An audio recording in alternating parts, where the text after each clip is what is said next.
Bien, hoy día vamos a completar y terminar el tema de los diseños de investigación epidemiológica.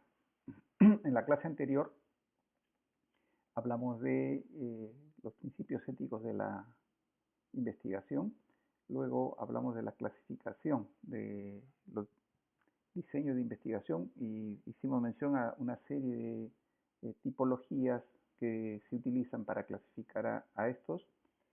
Continuamos desarrollando lo que fue investigación experimental y, investigación observacional en el componente descriptivo. Hoy vamos a continuar con el desarrollo de los diseños de investigación epidemiológica y vamos a tratar el tema de la investigación, eh, de los diseños de investigación analítica. Y para ese fin vamos a hablar de los dos diseños analíticos. Y dentro de ellos tenemos a los diseños de casos y controles y a los diseños de cohorte. Ahí en ambos vamos a hablar de la definición, de los objetivos, de los usos, las características que tienen, las ventajas y desventajas, del análisis que se realiza con la información obtenida para concluir con el tema de los sesgos confusores, la manera como estos son controlados. Bien, dijimos que vamos a hablar de los diseños de investigación observacional, analíticos, y en ese contexto cae el tema de la epidemiología analítica. La epidemiología analítica lo que trata es de estudiar los determinantes de enfermedad probando las hipótesis, es decir, tratando de determinar asociaciones causales. Por lo tanto, la epidemiología analítica responde a la pregunta ¿por qué? Ya vimos cuando hablamos de epidemiología descriptiva, respondemos a las preguntas ¿quién, cuándo y dónde?, que está referida a la tirada epidemiológica. Cuando hablamos de epidemiología analítica, queremos probar hipótesis y consecuentemente vamos a tener que responder a la pregunta ¿por qué? ¿Por qué ocurre el fenómeno Y? ¿Cuál es la causa que está condicionando el efecto? ¿O cuál es la variable dependiente que está condicionando la ocurrencia de esta variable, de este efecto o de esta variable dependiente? Nuevamente, para recordarles la dinámica de los estudios epidemiológicos, ya dijimos de que partimos cuando conocemos muy poco sobre algún problema. Lo que desarrollamos inicialmente son estudios descriptivos que nos van a permitir generar o formular hipótesis, y estas hipótesis van a tener que ser probadas a través del desarrollo de estudios analíticos.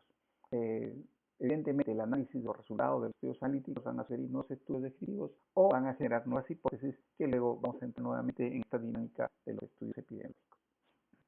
Otra cosa que debemos recordar en general es cuál es el objetivo de los estudios epidemiológicos. Lo que se trata o lo que pretenden los estudios epidemiológicos es tener información con una exactitud máxima.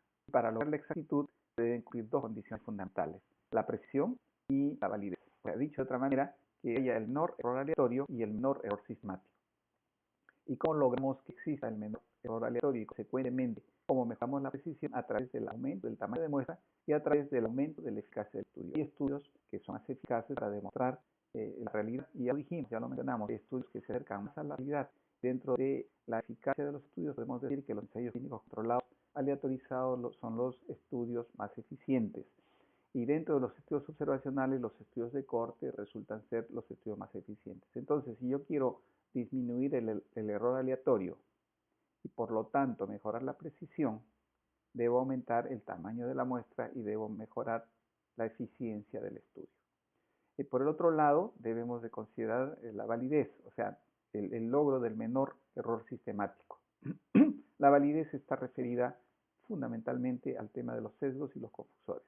Entonces, en la medida que nosotros reduzcamos los sesgos o reduzcamos los confusores o controlemos los sesgos o controlemos los confusores, lograremos mejorar la validez interna. Y si logramos conseguir que nuestro estudio tenga, nuestro diseño epidemiológico tenga validez interna, evidentemente los resultados de nuestro estudio epidemiológico nos permitirá que esto extrapolemos a la población y logremos la validez externa o generalización. Entonces, el objetivo de estudios epidemiológicos es lograr la máxima exactitud. Y vamos a lograr este objetivo a través de la mejora de la precisión y a través de la mejora de la validez. La precisión, o sea, está referida al error aleatorio. Cuanto menor error aleatorio tendremos mejor precisión. Y la validez está referida al error sistemático que llamamos sesgos y confusores. y cuanto menor error sistemático exista, mejor validez tendremos. También recordar de que el control de los sesgos y confusores mejora la validez, no mejora la precisión. La precisión mejora con el aumento del tamaño de la muestra y el aumento de la eficiencia del estudio. La otra cosa que debemos recordar es de que cómo determinamos de que la precisión es mejor. Cuando nosotros analizamos los resultados y evaluamos los intervalos de confianza, si estos intervalos de confianza son pequeños, estamos diciendo de que la precisión es mejor frente a otro resultado cuyos intervalos de confianza son altos. ¿Ya? Entonces, para concluir, nuevamente la precisión y la validez le dan exactitud a los estudios epidemiológicos. La forma como logramos mejorar la precisión y la validez están mencionados ahí. Es importante que recuerden esto para poder hacer el análisis de la investigación epidemiológica y también para cuando ustedes quieran mejorar el error aleatorio o el error sistemático cuando plantean sus diseños de investigación. Para recordarles nuevamente esto que les hemos mencionado en la clase anterior y que les dijimos que es el mejor diseño, es la mejor tipología que nos permite a nosotros ubicarnos de manera fácil para poder identificar el tipo de diseño que estamos analizando o cuando queremos nosotros plantear un diseño frente a una hipótesis que hemos planteado en nuestra investigación. Entonces ya hemos tratado los diseños experimentales, ya hemos hablado de los estudios observacionales descriptivos, hemos hablado de los estudios ecológicos, serie de casos, reporte de casos, transversales, características de cada uno de ellos, ventajas y desventajas.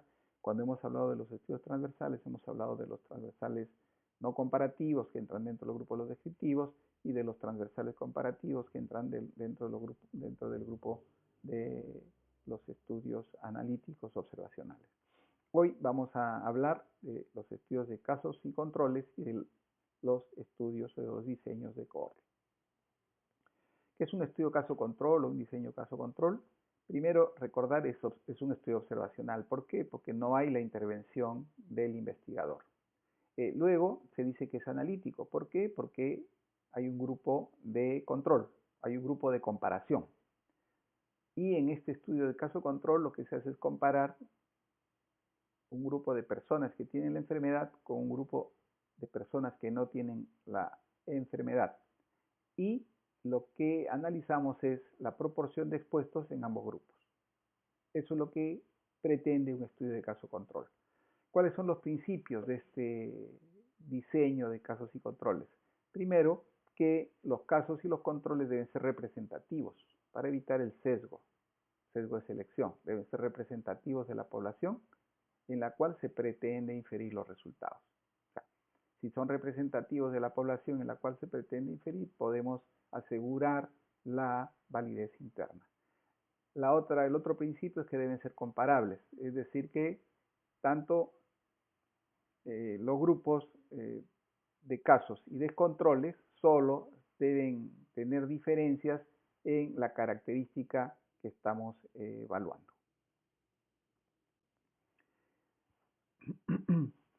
La otra consideración que debemos de tener es que en los estudios casos y controles, si los grupos son representativos de la población, pero no son comparables, entonces los efectos que nosotros estamos evaluando pueden estar influenciadas por otras características que tienen los sujetos.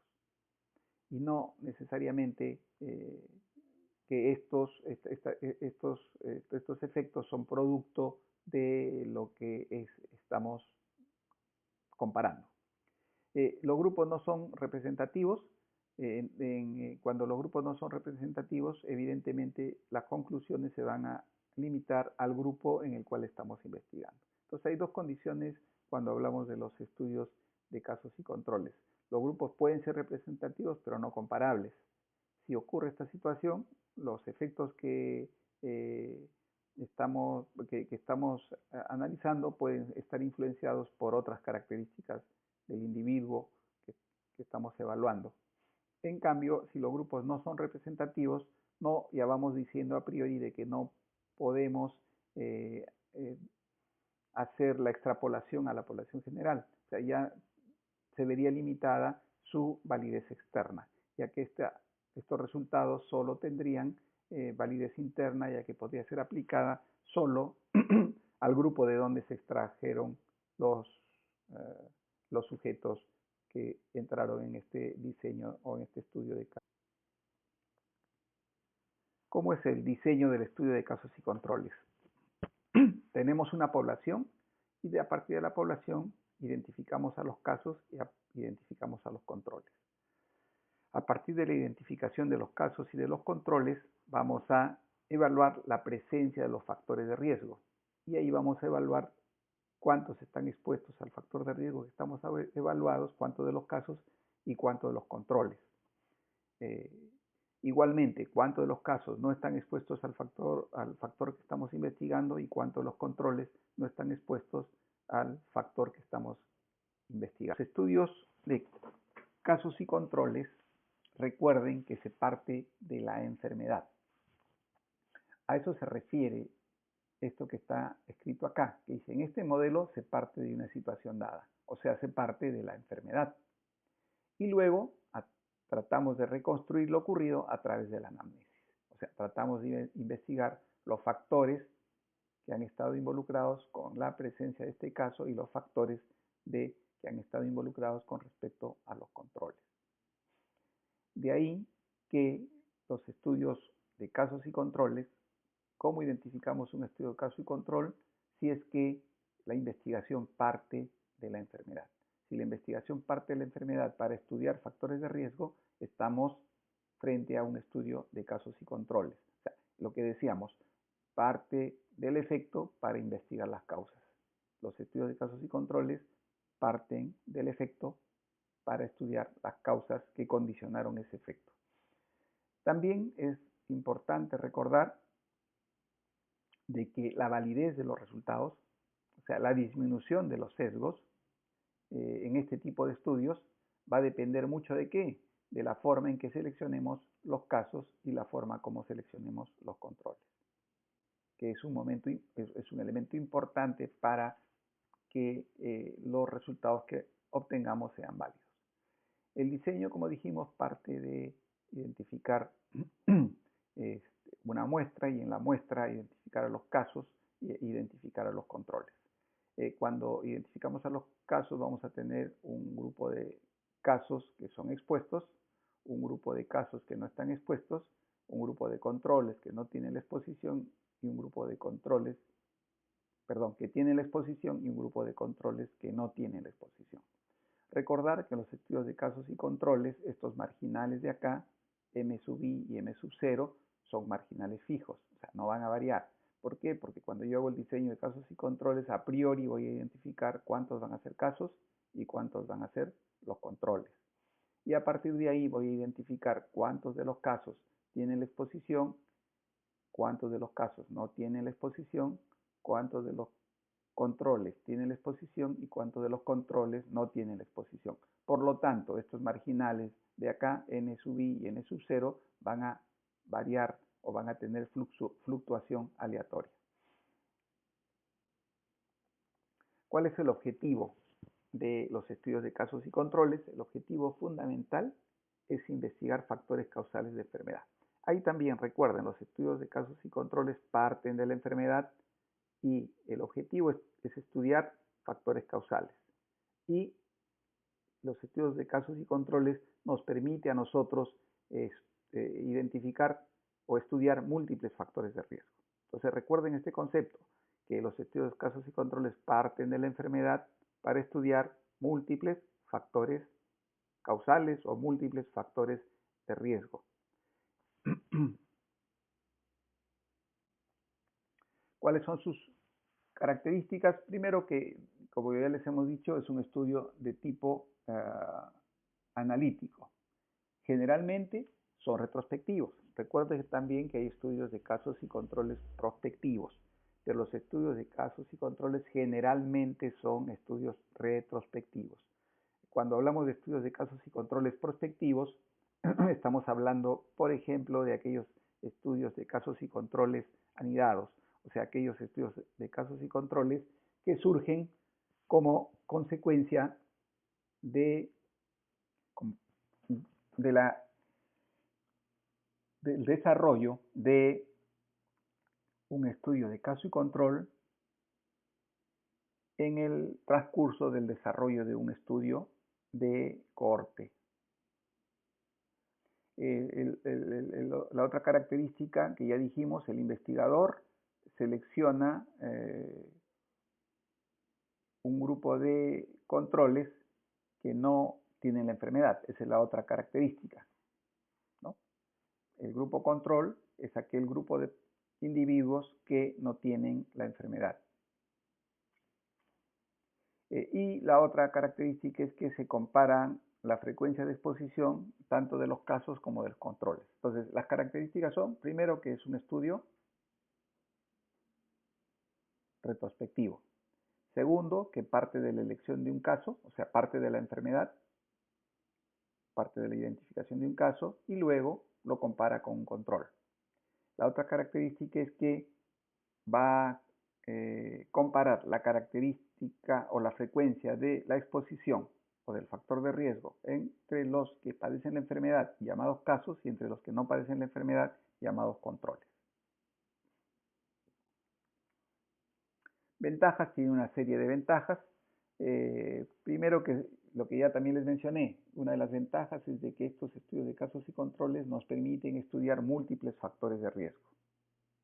Múltiples factores de riesgo. Recuerden esto, porque cuando hablemos de estudios de cohorte, van a ver las diferencias que hay entre un estudio de cohorte y un estudio de casos y controles. Entonces, vamos diciendo nuevamente, si yo quiero en un estudio, en una investigación, quiero identificar múltiples factores de riesgo, el diseño que escogería sería un diseño de casos y controles.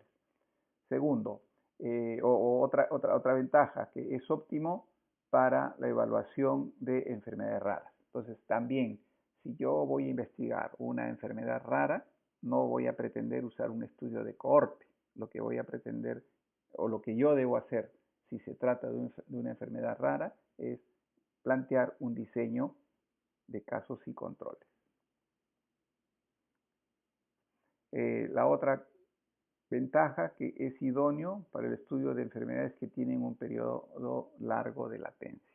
Entonces también, si yo sé que para que aparezca una enfermedad determinada tiene que transcurrir mucho tiempo, lo que debo de plantear es un estudio de casos y controles. Si no tengo muchos recursos económicos, también, ya que los estudios de casos y controles tienen como ventaja que son relativamente baratos. Y la otra, si el tiempo es apremiante, ejemplo, quiero sacar mi título de médico cirujano, lo que tengo que considerar no es un estudio de corte, sino es un estudio de casos y controles. Entonces, tengan en consideración estas ventajas y ya van viendo ustedes en qué circunstancias nosotros podemos aplicar un estudio de casos y controles. Reiterando de que los estudios de casos y controles, primero, que permiten estudiar múltiples factores de riesgo. En segundo lugar, es óptimo para evaluación cuando las enfermedades que vamos a evaluar son raras. Y tercer lugar, cuando el periodo de latencia es largo. Entonces, cuando tenemos enfermedades que tienen un periodo de latencia largo, también idealmente deberíamos escoger un estudio de casos y controles. Desventajas es poco eficiente para la evaluación de exposiciones raras. Miren, o sea, si bien no son útiles para, o tiene como ventaja su utilización cuando se trata de enfermedades raras, pero son ineficientes cuando queremos evaluar exposiciones raras. Segundo, otra desventaja es que no podemos calcular directamente las tasas de incidencia. También recuerden, con un estudio de casos y controles no vamos a poder calcular directamente las tasas de incidencia.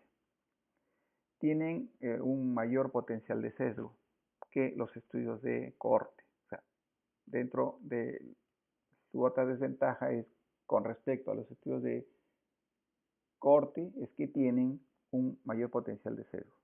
Y dentro de ese potencial de sesgo mencionamos el sesgo de selección y el sesgo de memoria.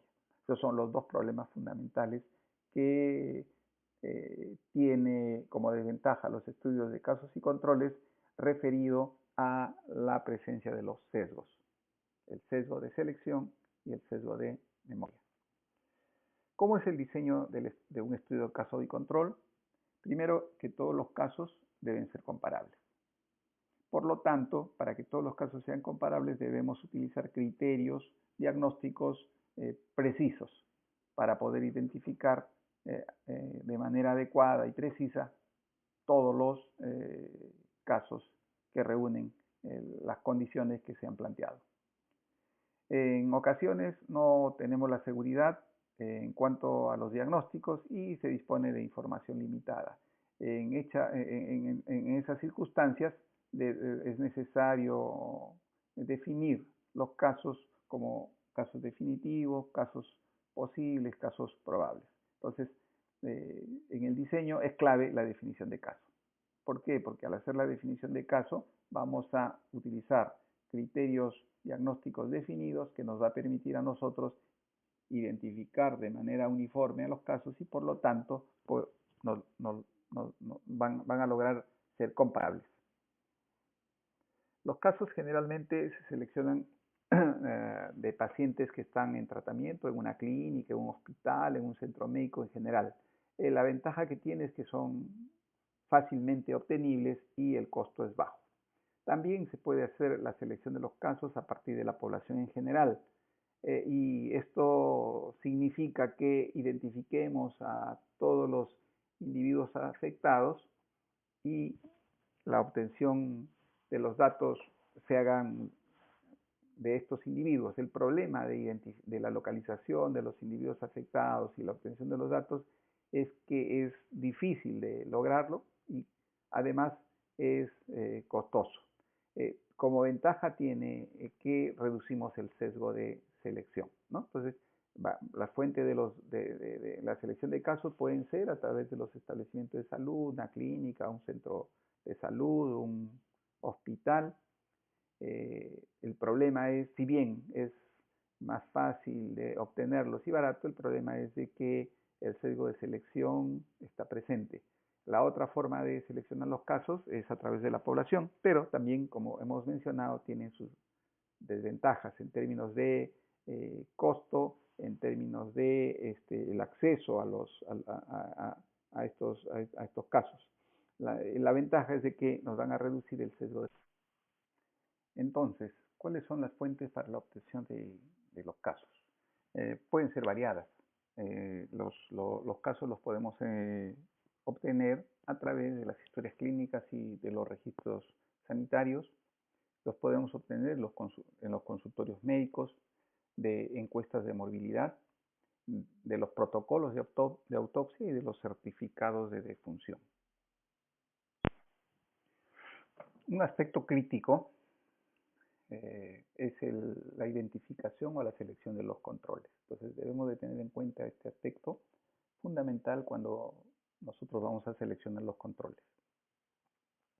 ¿Por qué? Porque lo que debemos pretender es de que los controles sean lo más comparables a los casos. Si no ocurre esta situación, lo que vamos a tener es la presencia de los sesgos y fundamentalmente el llamado sesgo de selección.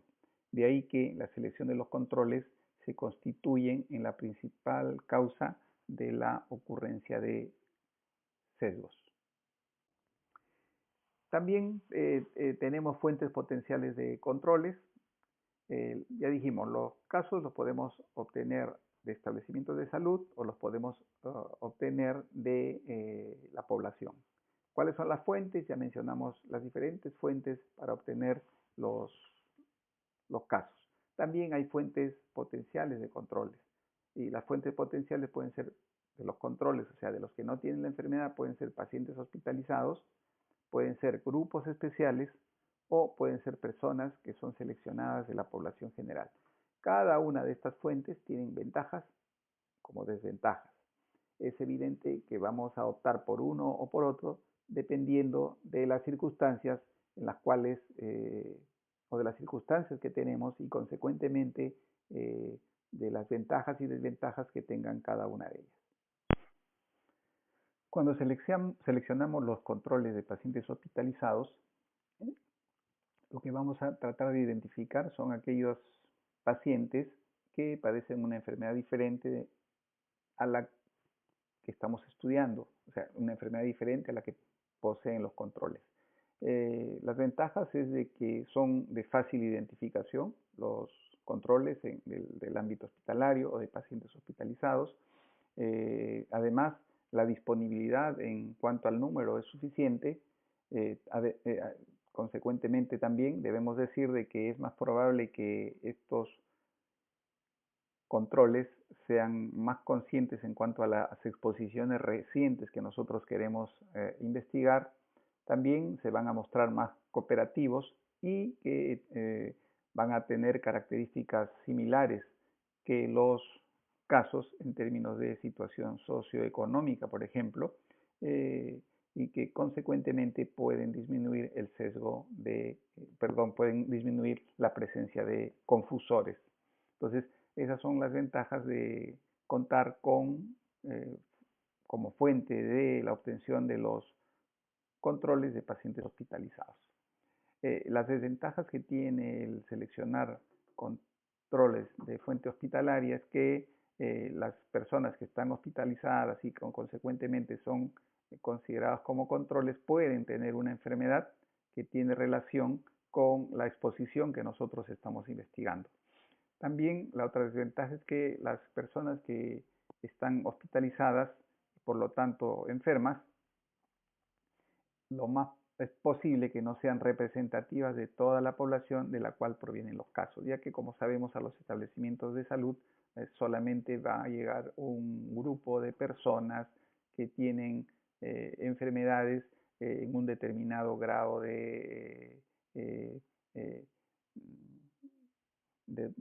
un determinado grado que requiere la atención médica, ¿no? Entonces eso también puede ser una desventaja cuando nosotros seleccionamos a los